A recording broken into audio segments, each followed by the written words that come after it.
Assalamualaikum students. Next topic which we have to study today is life cycle of bacteriophage. Bacteriophages are those viruses which attack on bacteria. इनको simply हम bacteria eaters भी कहते हैं.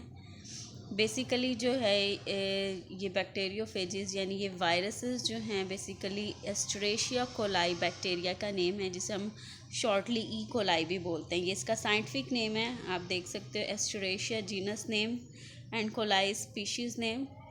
सो these bacteriophages are bacteria eaters, यानी ये वो viruses हैं जो बैक्टीरियाज पर अटैक करते हैं. ठीक है, इसमें जो है इनके डिफरेंट फेजेस हैं, यानी डिफरेंट इनकी टाइप्स है. जो बेस्ट नॉन एग्जांपल है फेजेस की, that is the T phases. T for type. यहाँ आपको जो है वो इसकी फेज की जो है डिफरेंट टाइप्स बताई हुई हैं कि T2 and T4 phages are commonly used in phage studies. This is the diagram of a bacteriophage. यानी ये बैक्टीरियोफेज, अब आप जो है इसको बैक्टीरिया की टर्म अगर यूज़ हुई है तो इसको बैक्टीरिया नहीं समझेगा. This is the name of viruses that attacked on the bacterias. ठीक है, बैक्टीरियाज पर अटैक करते हैं, तो that is why this viruses are known as the bacteriophage. This diagram shows the complete structure of the bacteriophage. Its body is divided into two parts, head and tail. This is the head region, which is composed of elongated pyramidal hexagonal prism shaped structure, and this is the tail. Straight trail जो है, that is the straight tail is attached with the head. Within the head double stranded DNA molecule is present, जिसे हम nucleic acid या इसका genome कहेंगे. ठीक है, and this nucleic acid is covered by capsid head, जो हमने कल इसकी स्ट्रक्चर में भी डिस्कस किया था कि जो जीनोम है it is covered by another membrane that is composed of protein, जिसे हम कैप्सिड कहते हैं. और इनको न्यूक्लिक एसिड और कैप्सिड को जो है वो कंबाइनली जो है वो हम न्यूक्लियो कैप्सिड बोलते थे. ठीक है, फिर यहाँ पर आपको जो है वो टेल की स्ट्रक्चर दिखाई हुई है. टेल की जो स्ट्रक्चर है that is more complex than that of the head.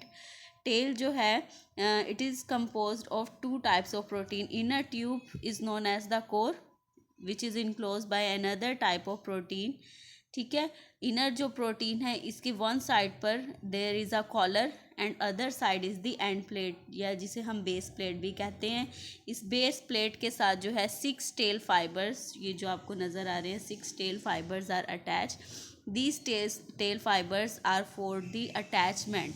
ठीक है, यानी होस्ट पर इस वायरस ने जब अटैच होना है तो this is the attachment structure on the host cell.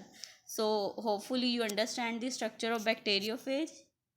मैं रिपीट करती हूँ कि जो हेड है it is hexagonal pyramidal shape, like prism shape भी इसे बोलते हैं. पिरामिडल्स मीन्स प्रिज्म शेप, यानी टू ट्राइंगल्स जो हैं यहाँ पर जो है वो प्रिज्म शेप स्ट्रक्चर बनाती हैं. इसकी हेड और हेड रीजन के अंदर जो है वो double stranded DNA molecule present है. और हेड के साथ जो है वो टेल है. टेल जो है टू टाइप्स की प्रोटीन से मिलकर बनती है. इनर ट्यूब जिसे हम कोर बोलते हैं, और जो आउटर है that is of compose of another type of protein जिसे हम कॉलर बोलते हैं. और इस कॉलर के साथ जो है वो बेस प्लेट के साथ जो है वो टेल फाइबर्स अटैच होते हैं. नेक्स्ट जो है इसके जो है वो लाइफ साइकिल हम देखते हैं कि जो बैक्टीरियोफेज के लाइफ साइकिल जो है हमने कल भी डिस्कस किया था वायरस की करैक्टरिस्टिक्स में, कि जो वायरसेस हैं it replicate only in living cells. जो है अकेले जो है ये अलाइव नहीं रह सकते. अगर इनको कोई लिविंग सेल अवेलेबल ना हो, लिविंग सेल नहीं मिलता, तो ये जो है वो अलाइव नहीं रह सकते. क्यों? क्योंकि इनके पास जो अपनी बायोसिंथेटिक मशीनरी नहीं है. ये होस्ट सेल की जो है बायोसिंथेटिक मशीनरी को यूज़ करते हैं. तो इसका जो लाइफ साइकिल है वो डिफरेंट स्टेप्स में डिवाइड किया गया है. फर्स्ट जो स्टेप है this is the attachment of host cells, यानी बैक्टीरियोफेजेस जब होस्ट सेल के साथ अटैच होंगे होस्ट सेल पर, यानी अब हम बैक्टीरियोफेजिस की बात कर रहे हैं, तो ये वायरसेस जब बैक्टीरियाज के साथ अटैच होंगे, जिसे होस्ट सेल हम इसे बोलेंगे, तो वो एक स्पेसिफिक साइट पर अटैच होंगे बैक्टीरियम की सेल वॉल पर, जिसे हम रिसेप्टर साइट बोलते हैं. ठीक है, यानी attachment to the host cells at receptor sites on the cell wall of the bacterium during attachment weak chemical union between virion and the receptor site takes place. Virion क्या है, कल मैंने आपको बताया था, complete infectious particle of a virus is known as the virion. ठीक है, this is the first step of life cycle in bacteriophages के जो है वो बैक्टीरियोफेज जो है वो होस्ट सेल के साथ रिसेप्टर साइट पर अटैच हो जाएगा और इस प्लेस में, इस अटैचमेंट के प्रोसेस में जो है वी केमिकल यूनियन जो है वो टेक्स प्लेस हो जाएगा। नेक्स्ट जो स्टेप है that is the penetration step. Penetration step में क्या हुआ कि टेल रिलीज द एंजाइम, कौन सा एंजाइम सीक्रेट करेगा, lysozymes, to dissolve portion of the bacterial cell wall. The tail sheet contract and the tail core is forced into the cell through cell wall and cell membrane. The virus injects its DNA into the cell just as the syringe is used to inject the vaccine.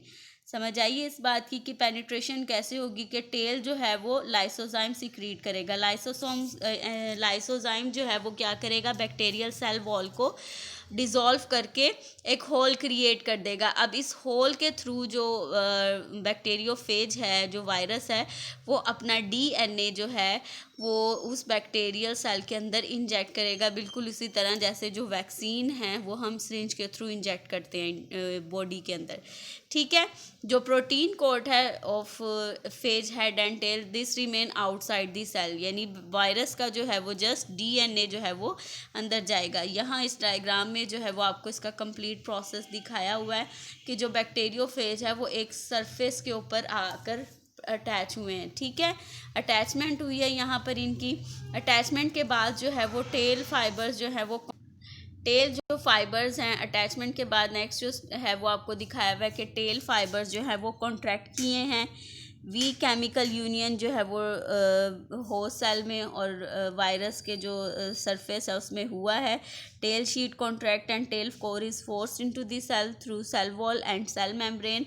अब next जो figure process step है figure में वो penetration और अनप्लगिंग है, जिसमें आपको दिखाया हुआ है कि जो बिल्कुल उसी तरह से जैसे सिरिंज को ऊपर की तरफ खींचते हैं वैक्सीन को इंजेक्ट करने के लिए, देखें कि आपको दिखाया हुआ है कि बैक्टीरियोफेजिस जो है वो अपनी बॉडी ऊपर की तरफ खींची है और अपना जो डीएनए है, ये लाइन में आपको दिखाया हुआ है इधर के, ये डीएनए जो है वो अपना सेल के अंदर जो है वो इंजेक्ट कर रहे हैं। ठीक है, this is the steps of life cycle of bacteriophage के, ये जो होस्ट के अंदर अपना जो डीएनए वो कैसे इंजेक्ट करता है।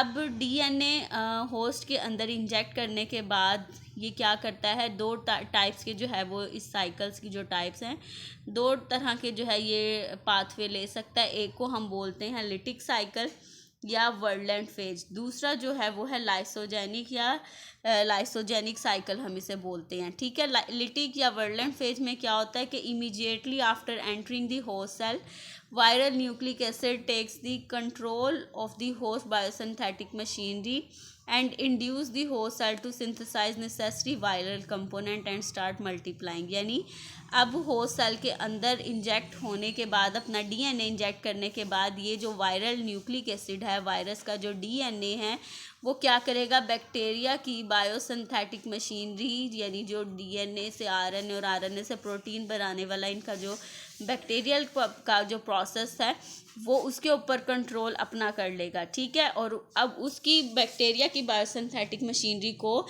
ये अपने पर्पस के लिए अपनी प्रोटीन्स, अपना आरएनए और डीएनए सिंथेसाइज करने के लिए यूज़ करेगा। इस प्रोसेस में क्या होगा कि वायरस के जो नंबर हैं इट स्टार्ट टू मल्टीप्लाई, यानी 25 मिनट्स में 200 न्यू बैक्टीरियोफेजिस आर फॉर्म। ठीक है, बैक्टीरियल सेल जो है वो इन्फेक्ट हो जाएगा, वहाँ पर वायरसेस के नंबर ज़्यादा हो गए हैं, डिजीज़ कंडीशन डेवलप हो जाएगी एंड अल्टीमेटली जो बैक्टीरियल सेल है इट बर्स्ट, यानी इसे हम लाइसिस भी कहते हैं। Lysis means break down. ठीक है, तो इस वजह से जो है इसको हम लिटिक साइकिल कहते हैं या इसको जो है वर्डलैंड फेज कहते हैं। वर्डलैंड मीन्स के टॉक्सीजेनिक फेज, यानी जो हार्मफुल फेज है। ठीक है, तो इस फेज में जिसमें जो होस्ट सेल की लाइसिस होती है, बैक्टीरियोफेजिस जो है वो होस्ट सेल की लाइसिस क्रिएट करते हैं या उसके सेल के ऊपर उसकी बायोसिंथेटिक मशीनरी पर अपना होल्ड कर लेते हैं, तो इस फेज को जो है वो हम लिटिक या वर्डलैंड फेज बोलते हैं। ठीक है, अंडरस्टैंड। नेक्स्ट जो फेज़ है इसमें जो है बैक्टीरियल जो वायरल डीएनए है वो होस्ट मशीनरी को अपने पर्पस के लिए यूज़ नहीं करता, बल्कि होस्ट सेल के डीएनए के अंदर ही अपना जो डीएनए है वो इनकॉर्पोरेट कर लेता है, जिसे हम बोलते हैं प्रोफेज। ठीक है, तो रीडिंग करती हूँ मैं कि all infections of bacterial cell by phage do not result in lysis, in some case viral DNA instead of taking over the control of host machinery become incorporated into the bacterial chromosome. Phage in this state is called prophage. ठीक है, यानी वो phase जिसमें जो virus है वो bacterial DNA के अंदर अपना फेज इन, यानी वो फेज जिसमें वायरल डीएनए बैक्टीरियल डीएनए के अंदर इनकॉर्पोरेट कर जाएगा, उस स्टेट को जो है वो हम प्रोफेज बोलते हैं, और इस प्रोसेस को हम बोलते हैं lysogeny. In this condition the bacterium continue to live and reproduce normally. ठीक है, बैक्टीरिया जो है वो लाइसिस, बैक्टीरियल सेल की लाइसिस नहीं हुई, but it continue to alive and reproduce normally. ठीक है, viral DNA begins the part of bacterial chromosome pass to each daughter cells in all successive generation. Viral DNA चूँकि bacterial chromosome का part था, तो अब क्या होगा कि हर जो नए बैक्टीरिया प्रोड्यूस होंगे उनके अंदर जो है वो वायरल डीएनए भी उन नेक्स्ट जनरेशन के अंदर ट्रांसफ़र होगा। Sometimes however the viral DNA get detach from host chromosomes and lytic cycle starts. ठीक है, बाज़ औक़ात ऐसा होता है कि जो वायरल डीएनए ये अपने आप को उस बैक्टीरियल डीएनए से जो है सेपरेट कर लेता है, होस्ट के क्रोमोसोम से सेपरेट कर लेता है, और लिटिक साइकिल जो है पहले हमने पढ़ा वो दोबारा से स्टार्ट हो जाता है, जिसके अंदर वो बैक्टीरियल वायरस जो है वो बैक्टीरियल सेल का जो है कंट्रोल ले लेता है और अपने न्यू सेल्स जो है वो बनाने शुरू कर देता है। ठीक है, इस प्रोसेस को जो है वो हम इंडक्शन कहते हैं। किस प्रोसेस को इंडक्शन कह रहे हैं कि जब लाइसोजेनिक साइकिल के अंदर वायरल डीएनए होस्ट क्रोमोसोम से डिटैच हो जाएगा, सेपरेट हो जाएगा, और लिटिक साइकिल दोबारा स्टार्ट हो जाएगा, इस प्रोसेस को जो है वो हम इंडक्शन कहते हैं। Understand? Lysogenic bacteria are resistant to infection by same or related phage. The phage which cause lysogeny is called temperate phage या lysogenic phage, यानी ये lysogeny phage को ही हम temperate phage कहते हैं। नेक्स्ट जो है पेज पर आप डायग्राम देख सकते हैं, इसमें आपको दोनों टाइप्स के जो साइकिल्स हैं फेज के दिखाए हुए हैं। ऊपर वाला जो लिटिक साइकिल है यहाँ आपको दिखाया हुआ है। फर्स्ट जो स्टेप है वो है adsorption and penetration. Phage is adsorb to the receptor. यहाँ आप देख सकते हो कि बैक्टीरियोफेजेस जो हैं वो बैक्टीरिया की सेल वॉल के साथ जो है वो अटैच हुए हैं and injects its DNA into the bacterial cell. ठीक है, सेकंड में क्या हुआ है, पहले हम लिटिक साइकिल को देखते हैं। सेकंड में क्या हुआ है कि ये जो है बैक्टीरियल सेल के अंदर एंटर होकर जो है बैक्टीरियल की बायोसिंथेटिक मशीनरी को अपने पर्पस के लिए यूज़ कर रहा है। ठीक है, direct the cell metabolism to produce viral component, यानी वायरल कंपोनेंट प्रोड्यूस करवा रहा है। वो कौन कौन से हैं? Protein and copies of phage DNA. ठीक है, यानी फेज का जो हेड है, जो हमने पढ़ा है कि टेडपोल लाइक स्ट्रक्चर है, उसका हेड है। ठीक है, वो हेड बनाने के लिए यूज़ कर रहा है बैक्टीरियल की बायोसिंथेटिक मशीनरी को, और अपना डीएनए बनाने के लिए कर रहा है। ठीक, ये आप देख सकते हो कि इस बैक्टीरियल सेल के अंदर फेज की जो है वो सिंथेसिस जो है वो दिखाई हुई है। नेक्स्ट स्टेप में क्या हुआ है कि वो मैचुरेशन है, हेड जो है वो डीएनए के अंदर पैक्ड हो गए हैं एंड कंप्लीट टेडपोल लाइक जो बैक्टीरियोफेज है, जो हमने पीछे इसकी स्ट्रक्चर पढ़ी है, वो प्रिपेयर हो गया। प्रिपेयर होने के बाद यहाँ आपको दिखाई हुई है बर्स्टिंग ऑफ बैक्टीरियल सेल, जिसे लाइसिस बोल रहे हैं, कि जो बैक्टीरियल सेल है it undergo lysis. Bacterial cell जो है वो लाइसिस के बाद उन बैक्टीरियोफेजिस को रिलीज़ कर रहे हैं, and now these matured bacteriophages, these viruses are again ready to infect another bacterial cells, right? This is the lytic cycle. Next नीचे जो है वो आपको ये लाइसोजेनिक साइकिल दिखाया हुआ है, जिसमें हमने देखा था कि उसी तरह से अटैचमेंट हुई है, एब्जॉर्प्शन हुई है, राइट।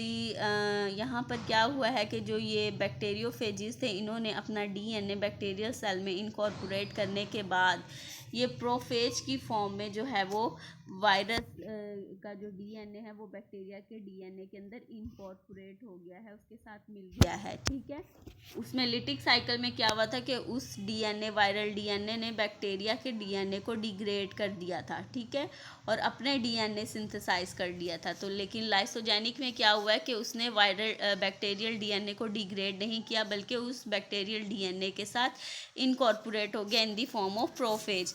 राइट, नेक्स्ट क्या हुआ है ये आपको दिखाया हुआ है कि जो फेजेस जो हैं अब ये रेप्लिकेट कर रहे हैं, तो इसके साथ जो है वो वायरल डीएनए जो है वो भी रेप्लिकेट कर रहा है। यहाँ आपको दिखाया हुआ है कि डीएनए की रेप्लिकेशन के जो 2 न्यू डीएनए बने हैं, it also has a part of the virus and bacteria. यहाँ आपको बाइनरी फिजन के प्रोसेस से उस बैक्टीरियल सेल की डिवीजन दिखाई हुई है। बाइनरी फिजन जो है बेटे ये बैक्टीरिया के अंदर डिवीजन का प्रोसेस है, जिसमें एक सेल जो है वो 2 पार्ट्स में डिवाइड हो जाता है, और हर जो डिवीजन वाला पार्ट है उसका अपना जो है वो जीनोम रेप्लिकेशन के प्रोसेस में बन जाता है। यहाँ आपको दिखाया हुआ एप्लीकेशन का प्रोसेस के पहले एक सिंगल सेल के अंदर जो है वो जीनोम की एग्जैक्ट कॉपी प्रोड्यूस हुई है, और उसके बाद जो है वो सेल 2 पार्ट्स में डिवाइड हो गया। ये इंशाल्लाह हम नेक्स्ट चैप्टर में डिटेल से स्टडी करेंगे। तो यहाँ लाइसोजेनिक साइकिल में आपको दिखाया हुआ है कि जो बैक्टीरियल सेल जब रेप्लिकेट किया है तो उस बैक्टीरियल सेल के साथ वायरल जीनोम जो है वो भी रेप्लिकेट किया, और जो नेक्स्ट जनरेशन है उसमें वो वायरल जीनोम भी ट्रांसफ़र हो गई है। राइट, तो इस सारे लाइसोजेनिक प्रोसेस में हम देख सकते हैं कि बैक्टीरियल सेल जो है वो अपनी आइडेंटिटी रिटेन किए हुआ है। बैक्टीरियल सेल जो है अलाइव है और वो नॉर्मली रिप्रोड्यूस कर रहा है, नॉर्मली जो है वो फंक्शन कर रहा है।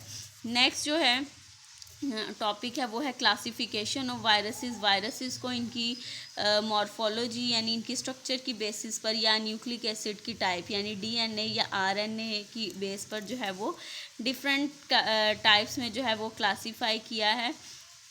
पहले है जो जैसे हमने पहले पढ़ा था कि जेनेटिक में मटेरियल की बेस पर ये डीएनए है हो सकता है, या आरएनए, या नेकेड हो सकता है, इन्वेल्प्ड हो सकता है, या कॉम्प्लेक्स।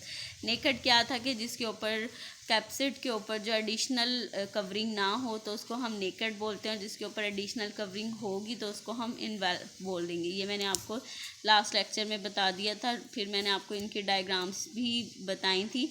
नेक्स्ट आ जाती हैं सम वायरल डिजीज़, जिसमें सबसे पहले स्मॉल पॉक्स। स्मॉल पॉक्स जो है इसे चीचक के दाने बोलते हैं, which is cause by pox virus DNA involve virus. यानी ये वो वायरसेस हैं जिनके पास जीनोम जो है वो डीएनए की फॉर्म में है। It is an ancient disease that is known to have occurred as epidemic in China. It is an epidemic disease. Epidemic means वबाई, जो एक से दूसरे को लग जाती है। As early as 12th century BC until the early 20th century, smallpox was a common disease throughout the world. जैसे आजकल कोरोना वायरस का हाल हुआ हुआ है, कोरोना डिजीज़ का हाल हुआ हुआ है। इन स्मॉल पॉक्स इसके जो है वो सिम्टम्स क्या हैं कि it raised fluid filled vesicles are form on the body which become pustules later on and form pitted scars.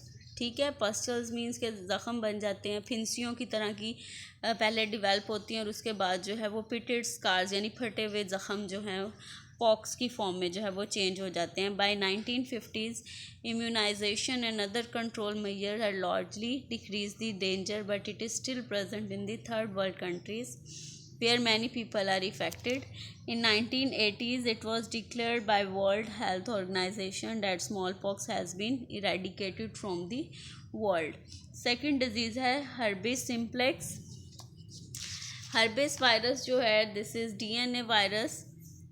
It is naturally occurring disease of mankind. In this vascular lesion in the epithelial layer of ectodermal tissues are formed. ये जो है skin की internal surface पर जो है ये disease develop होती है। उसी तरह से जो है वो पानी की जो है वो दाने बन जाते हैं, जिसे वास्कुलर लेशन हम बोल रहे हैं। राइट, और ये अंडर जो है वो एक्टोडर्मल सेल्स पर स्किन की जो आउटर लेयर है जिसे हम एक्टोडर्मल टिश्यूज़ बोलते हैं, उस पर जो है ये वास्कुलर लेजन जो है वो फॉर्म हो जाते हैं। Mostly commonly this disease occur in the mouth, on the lips and eight other skin sides. Right. So this is the ectodermal tissues disease. ठीक है, यानी एक्टोडर्मल टिश्यूज़ पर जो है वो डिवेल्प होती है. नेक्स्ट है इन्फ्लुएंजा, जिसे हम ज़ुकाम बोलते हैं. Influenza virus are involved RNA virus, यानी इन वायरसेस का जो जीनोमिक मटेरियल है, न्यूक्लिक एसिड है, वो RNA की फॉर्म में है. Influenza is wide spread disease in man and occur in epidemic form. Third जो फोर्थ डिज़ीज़ है वो है मम्स एंड मीज़ल्स. मम्स जो हैं ये कन पेड़े आपने नाम सुना होगा, और मीज़ल्स जो हैं ये खसरे को बोलते हैं. Mumps and measles virus belong to group paramyxoviruses. They are large enveloped RNA viruses. Mumps is highly contagious, widespread but seldom fatal. About 60% of adults are immune to it. Measles is one of the commonest disease of the childhood and adult human population is equally susceptible the world over. This disease develop immunity in its victim. यानी एक बार अगर ये किसी के अंदर ये disease develop हो जाए तो नेक्स्ट टाइम जो है वो पेशेंट जो है वो उससे इम्यून हो जाता है. उसके अंदर जो है उसके ख़िलाफ़ जो है वो क़ुव्वत मुदाफ़ियत जो है वो प्रोड्यूस हो जाती है. नेक्स्ट है polio. Poliomyelitis caused by polio virus. It is found all over the world. It occurs mostly in childhood.